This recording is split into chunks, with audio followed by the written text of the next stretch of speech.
Hello you lovely people, welcome back to my channel, and we're going to be talking, Chinese handhelds again. In fact, this was a Chinese handheld that was made for the Hong Kong market, although it was sold around China in general, but the main aim of the game was for Hong Kong. Now, they're made by a company known as Timetop, and they are the line of Gameking handhelds. And very unusual handheld for China, really, because normally you don't get cartridge based, do you? You get built-in games and all that, and that's about it. But with these ones, they're cartridge based, which means you had a number of games that were released over the life cycle of the Gameking line. Some people online say over 500, but the most reliable sources claim about 300 to 350. So it's anybody's guess, really, what is the truth. But it all started, guys, and this is all from the early 2000s with this one here, the original Gameking, in its monochrome glory. And you might be fooled in thinking, oh, look at that, it looks like a Game Boy Advance. Well, I suppose it does in a way. But this big silver thing around there, and Gameking written in large letters in the front gives it away, doesn't it? That's for sure. And the not real shoulder buttons. But as you can see, you've got your two action buttons here, A and B. You've got a D-pad. You have a start and select, and you also have your power lights here on the side and a reset button. But only one speaker, that is not real. Now on top, guys, you have the cartridge slot, which is cool to have that, because it means, like I said, you could buy cartridges for it. You weren't just stuck with the 3-in-1, because yes, unlike the Game Boy and most handhelds, you actually got 3 built in. So that was cool that you could get it and play it out the box. So here's the back, guys. So your battery compartment here on this one. So the Gameking, very, very cool. But we'll get into the games in a bit, and that's where it's not so cool, guys. But that was the original one. Nice form factor, very nice form factor, taken from the Game Boy Advance, of course. And look here, look, you could even play it over the telly with that there. A lead that would let you play it over the telly. So that was already quite a major step up, wasn't it? So that was the original Gameking. Now, there was about 4 models, but one of the models you couldn't play the original Gameking stuff in. No, that came at the end of its life cycle, and that was a thing all on its own. Colour games and all that as well. But free in the actual Gameking line. So the next one, guys, is this one here, the Gameking 2. He says with it the wrong way around. There we go, the Gameking 2. Now this took it up a step, obviously, by the shape. So you got fake shoulder buttons, but you have what looks a bit like a PSP, isn't it? But it's the directional again, but it's not one solid piece. They're individual pieces. Then up there in the corner, you've got start and select again. You've got the action buttons A and B. You have the reset, and it's all the same. Otherwise, obviously the battery indicator. On the bottom, you've got a contrast, and here you have a on and off and a light. Because this one, unlike the previous one, has actually got a backlight. Or is it a front light? I think it's probably more a front light, to be fair. But it's got a light anyway.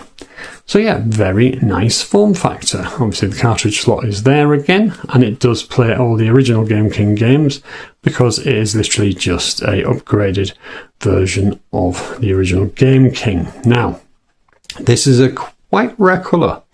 The yellow, as much as it might look like something out of a primary school, is in fact a very rare colour. They generally were in black, So yeah, nice to get hold of a different colour. There's your battery compartment again on the back, nothing else there, just that, and the cartridge slot of course. Now the screen, yeah, it's about the same bloody size, maybe a tiny little bit bigger. Obviously got this huge border around it, again with 3-in-1 Gameking written on there. Now the 3-in-1 was taken off in the latest model, the last model I should say. Yeah, but again, only one mono speaker again. So yeah, but it did take it up a step. But the games, guys, the games. This is where we come to that. But first of all, guys, I will be showing you one more unit. But it's not actually in the Gameking line. But what happened when Gameking or Timetop stopped producing them, some of the games got sold off and they were put onto other handhelds. So I'm going to show you what is basically the spiritual successor to the Gameking. I shall show you that in a bit. But first of all, I think we need to take a look at the games. And for that, we're going to use this one because, quite frankly, the screen on this is freaking awful. This one's a little bit better with the backlight, but it's not great. So you might not see a lot, but at least I'm going to turn it on and show you anyway. So right, let's go right over to light. Here we go.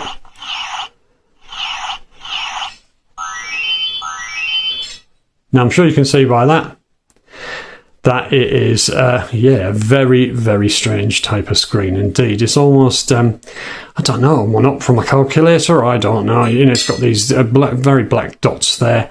Obviously, that's going to be not everybody's cup of tea, because that takes you back to a very ancient time, doesn't it? Sort of like the mid-80s on certain things, maybe. But yeah, you can imagine. Hong Kong at the time didn't have much. They were getting things in, but they were so expensive. They needed their own kind of line, if you like. So this filled that void. And yeah, they were cheap and nasty games, but hey. But we'll take a look at them in a minute as well, because they are hilarious. But yeah, you got things on here. You got 3 games in total, like it says, 3-in-1. And yeah, one's a Bomberman clone. The other's a 1942 clone, and the other one is a platformer. That's supposed to, I suppose, be a bit like Mario. Let's take a look. He says pressing the wrong button. There we go. Well, this is Drifter, and he's a little mouse. You might not be able to see that, but he is actually a mouse. Right, okay, press that again, and you'll see what I mean. So yeah, you walk along basically. Hopefully you can see that. It's very, very difficult. This is where you're better off with emulation for these games, because at least you get blacker blacks and things like that. But you're basically collecting what's there and avoiding the enemies, like this one here. But very often you tend to just fall on them.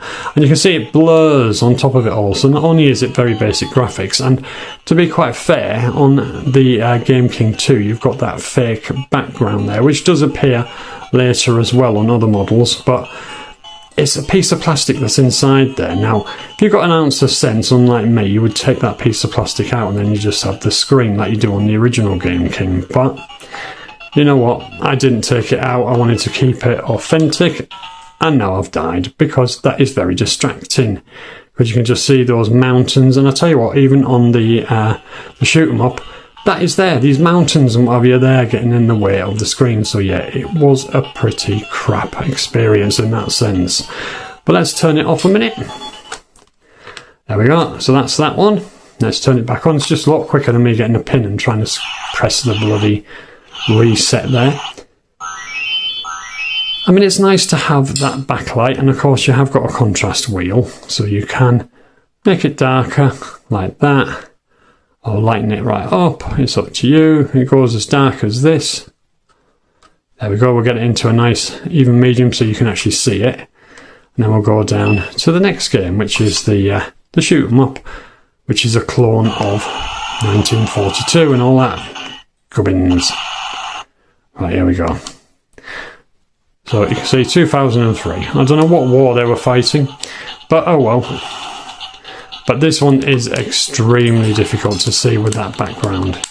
So yeah, like I said, guys, if you've got an ounce of sense, you will get rid of that. Oh dear. not doing very well here, guys. I'm shooting a few, but I don't even know if you can make that out at all. So yeah, we're going to skip away from the games in general like that. The other one is a Bomberman clone, like I said. And again, it's extremely difficult to see. So yeah, I might have to do an emulation video on the Gameking soon to show you what they actually really should look like, because obviously they're supposed to be a lot blacker than that. Now, like I said, guys, there was a lot of commercial games released for the Gameking. I say commercial, literally to China, and of course their main customer, Hong Kong. And I have 3 of them here. 3 boxed Gameking games. Now, here's the first one, guys, and this is a racing game, and it is an F1 game, so F1 2000. So that kind of gives you the aware, doesn't it, that it is a early 2000 game. Now, you can see on the front the artwork. Now, that has been pinched. Probably from somewhere like DeviantArt. They went on there, pinched the artwork, or from another game that was, probably a more successful game on a more successful platform, but it's nicked. Then on the sides, you always have this kind of stuff here, where it shows you the Gameking and the Timetop label. There we go again, their icon, the Timetop icon, and Gameking written there. So yeah, very cool. But this is where it gets interesting, guys. Look, more stolen artwork there. And then the description. It's always in Chinese first, and then you can go down and read the absolute joy that is the pidgin English on these things. I'll let you take that in, guys. I won't read it because I tend to end up disintegrating in laughter. So yeah, if you want to read that, guys, pause it. But that's that one. Very cool boxes. I mean, they're quite fragile and you've got to be very careful with them, and they cost an extortionate amount of money these days, roughly about 50 quid for a fully boxed one. Next we have this Street Hero, which is basically a beat 'em up of sorts, he says. But yeah, again, stolen artwork, guys. I can't remember what game it is. I did look into it and I've totally forgotten what game it is, but that is completely stolen artwork and has absolutely nothing to do with the actual game. So yeah, and again, the back, same thing, stolen artwork, and absolutely hilarious bit of info there about the game. Seriously, who did they employ to translate these? It is absolutely crazy. But yeah, that is another one. The Street Hero. Then we have one that is actually very, very fun. It's called Happy Ball, and it's basically one of those platformers where you're jumping the different platforms and trying to create holes in front or behind you for the enemy to fall down. We all know that, don't we, from the SNES and what have you, and the NES and every other bloody thing that's ever been. It's a copy of that. Happy Ball. Yeah, Happy Ball. What the hell the stolen artwork's got to do with being happy or balls, I do not know, unless she's a big fan of balls, which is obviously a possibility, isn't it? But yeah, I like that though. I mean, the design is pretty cool. All of these boxes are pretty cool. They're eye-catching. Again, there we go. On the sides, there we are. Yeah. Wicked. And then the back, guys. Again, stolen artwork and pidgin English. And this one really makes me laugh. Oh my god, when I first read this, guys, it cracked me up. But yeah, there we are, with the original Chinese and then in English. Or should I say, pidgin English. So yeah, very cool, aren't they, boxes? Right, we're going to get this one, because this one is a little bit more worn, because every time you open these up, it's a bit of a nightmare, because you've got to almost rip the bloody cardboard. I mean, I haven't ripped the cardboard on it, but you might get very close to it. So yeah, there we go. That is the box empty. And you get a tray, and obviously you get the cartridge, but underneath, you also, in every single one of the boxes, you get all this as well. Now that is some kind of card advertising somewhere, you know, where you can buy them or whatever, and it's a QC passed and all that. Then you have always this bit of paper as well, which tells you a little bit about the controls and what have you. Probably in very bad pidgin English again. So yeah, you always get these bits of paper with it. Sometimes there's 3 bits of paper, but we'll just ignore that fact right now. And then, yeah, you just take that out. I'm going to show you the back first, guys, because this is interesting. This big piece of plastic here is what stops the cartridge going any further. Yeah, they didn't want to just shorten the actual cartridge itself so that it fits better. No, they stuck a bit of plastic there so you can't get any further. I'll show you what I mean. Here we go. So this is how it goes in. There we go. And then you can only go as far as that. And it won't go any further because of the plastic. But then you have this huge bloody cartridge sticking up. And they're all like it, guys. They're all like it. Doesn't matter which one you put that into. It's the same story. And I think they reversed it with this one. You have to put it in this way. Yes, it is. Yeah, it's that way, I do believe. Yeah, there we go. So again, that one actually doesn't even go as far. That is incredible. Even more pointlessness to that being there. So yeah, interesting cartridges, guys. Obviously, wonder what they're going for. Oh, could be Game Boy. Writing Gameking in there and looking exactly like a Game Boy cartridge until you get to the exposed bit at the bottom, the exposed board. So yeah, very, very cool, but very naughty that they copied Nintendo with that. So yeah, that is what the game looks like.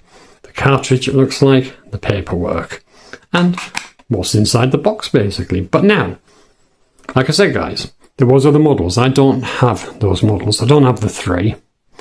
And I don't have the one that they changed the name of, which escapes me now. It's not even a Gameking one, so a lot of people don't even consider it part of the line. But there's a reason why I don't have them, because they're very expensive. You're looking at nearly 400 quid for a Gameking 3. And even this one cost a small fortune. You might want to remortgage. And this one's around about 90 to 120 quid. So yeah, bit pricey. So yeah, I've only got the 2 Gamekings, and then I've got this baby here, because like I said, once Timetop decided to cancel the Gameking line, the games got sold off basically. So a lot of these games ended up on other machines. Now, I wouldn't be surprised if Timetop make this machine. This is the PCP. You get a little cartridge like this, which has 6 games on it, but you don't get any built-in games. They're on here, but really that's probably just a cartridge you put in there to get access to the built-in games. There's probably 6 games built into it, to be fair. It's usually just a way to unlock them by putting the cartridge in there. So yeah, this is, again, it's got the same button layout, just in a different place. Very, very, very, very close to the Gameking itself. Then here you got that same bloody thing in the background there, which has got no mountains this time, but some grass. But you can take that out once again, open it up, take it out, and then you're alright. On the back, you have something interesting here. What is that for? I'll tell you in a minute. Then you've got your battery compartment and a speaker, which is at the back, which is very handy when you're putting your hand right over it like this to play the thing in the first place. But that bit there, guys, there's a reason for that, because in this box, or should I say blister pack, you actually get a controller as well. So you've got the choice of using this controller. And as you can see here, guys, it is called the 6-in-1 game. That's it, 6-in-1 game. And then you got up here PCP 936, and it is a palm top game machine, apparently, yeah, with colour screen, which is crap. It's just that piece of plastic that's colourful. The screen is not colourful at all. Some more stolen artwork there, which looks very much like the front of a Gameking cartridge. That's why I think Timetop probably produced this in reality. There we go, look, pictures on the back, guys, of the wall and all that in colour. Rubbish. They are not in colour at all. And all of these games were released onto the Gameking, sometimes even under different names. So yeah, they are definitely Gameking games. So, right, nice package there. and you get a controller with it, even though it is an absolutely crap, awful controller, but you get one at least. But then this wonderful colour bollocks machine is pretty cool in the sense that you get the 6 games on it instead of 3. You can see the screen better as well, but this one's slightly dodgy. When I turn it on, you've got to do it to a certain way so that it actually even comes on at all. There we go. Let's see if I can get it going. It's very, very fiddly, guys. There we go. So you can see the colours are a bit better, and there is no contrast on this, so that is literally what you get, which is a shame. But you've got the wall there, which is a very fun game because it's basically... Oh, here we go again. I'm doing it again, guys, pressing the wrong thing. There we go. It is basically a Breakout clone. So, yeah, very cool. And as you might have noticed, no sound. Yeah, the sound's gone in this one, unfortunately, but you could probably just about make that out there. And away you go. It's a shame. I'm going to have to open it up and get the sound working again in it. But yeah, what an interesting thing this is. And that it is, in fact, a Gameking in disguise. And you can still see that straight away by the graphics and what have you. It is a Gameking. There we go, just with a slightly better screen, a little bit better light, but it is a Gameking. Let's turn him off. So yeah, what an interesting line of systems. And like I said, guys, for collectors, they're very, very expensive. You have to have very deep pockets to get them, unfortunately. Let's put them together here. There we go. It's always the same with these things, guys, that would have been cheaply made and maybe only in one country, or they were exclusive. You've got quite a few there, haven't you, that were exclusive, like the Wonder Swan and Wonder Swan Colour for Japan. There's been so many of them, guys. Obviously, all of the GP2Xs and whatever, in the Wiz and what, they were exclusive to Korea. So yeah, what a absolutely fantastic thing to look at systems like this. And in this case, it's Hong Kong, of course, and China. I always add that, and China, because I know for a fact they were available in China as well. So a very interesting line, not for the faint of heart to collect because of the price. But if you do want to take the plunge on these, your best friend, especially here in the UK where I'm filming this, is eBay. Get on eBay, but you will find that they're just too expensive, guys, for what they are. So you might want to take the easier route. There is a way of playing the Gameking ROMs on even Android devices. So yeah, if you've got one of the Ambonix that's Android or something, you can even play them on that. Steam Deck, you can put them on there as well.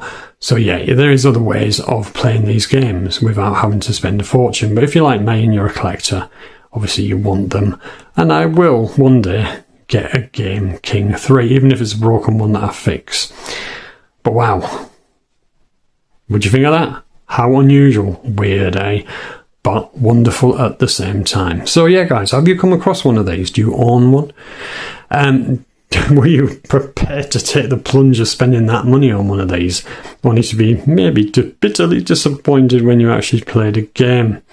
Let me know in the comments, guys. Get commenting away. And with that, I'm going to love you and leave you and say bye-bye, and I'll see you in the next one. Bye-bye.